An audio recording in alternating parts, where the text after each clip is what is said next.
Hello বন্ধুরা, তোমরা সবাই কেমন আছো? আশা করি ভালো আছো। আজকে তোমাদের সামনে নিয়ে এলাম নতুন একটি রেসিপি। আজকে শেয়ার করব আলু কাঁচকলার ঝোল।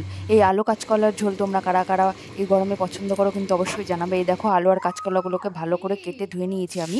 এরপর কড়াই তেল দিয়ে দিয়েছি। তেলটা গরম হওয়ার সঙ্গে সঙ্গে কিন্তু আমি কাঁচকলাগুলোকে দিয়ে দিচ্ছি। তো একটা টিপস বলি তোমাদের।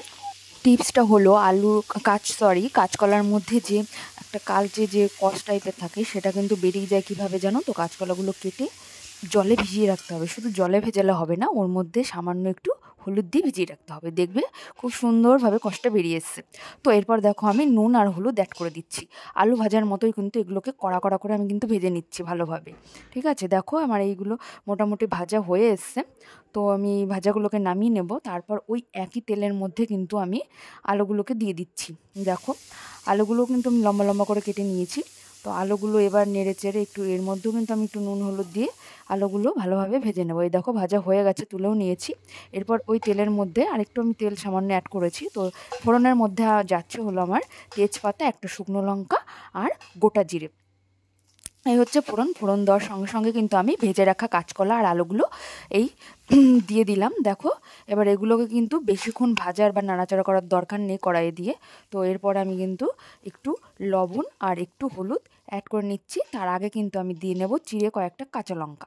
তোমরা চাইলে কিন্তু কাঁচা লঙ্কাটা একটু বেটেও নিতে পারো। বেটে ওই ফোড়নের সঙ্গে সঙ্গে যদি কাঁচা লঙ্কাটা দিয়ে দাও তাহলে বেশ ভালোই হয়।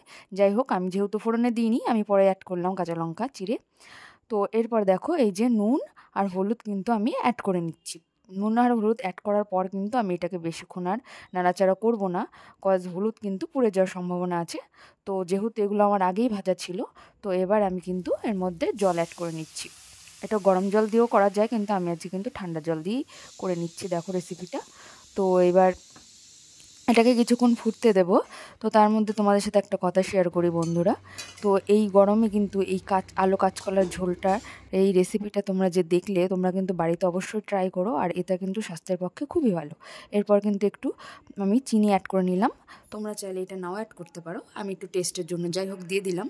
নুন আর নুনের আর লবণের যে ব্যালেন্সটা সেটা কিন্তু ঠিক থাকে চিনিটা দিলে। তো এইবার দেখো, এবার এর মধ্যে কিন্তু আমি একটু হলুদ আর ধনিয়া গুঁড়া দিয়ে এটাকে সার্ভ করে নেব। দেখো, রেডি আমার আলু কাঁচকলার ঝোল। তোমরা কিন্তু অবশ্যই এই রেসিপিটা বাড়িতে ট্রাই করো। আর ভালো লাগলে একটা লাইক আর সাবস্ক্রাইব করো অবশ্যই।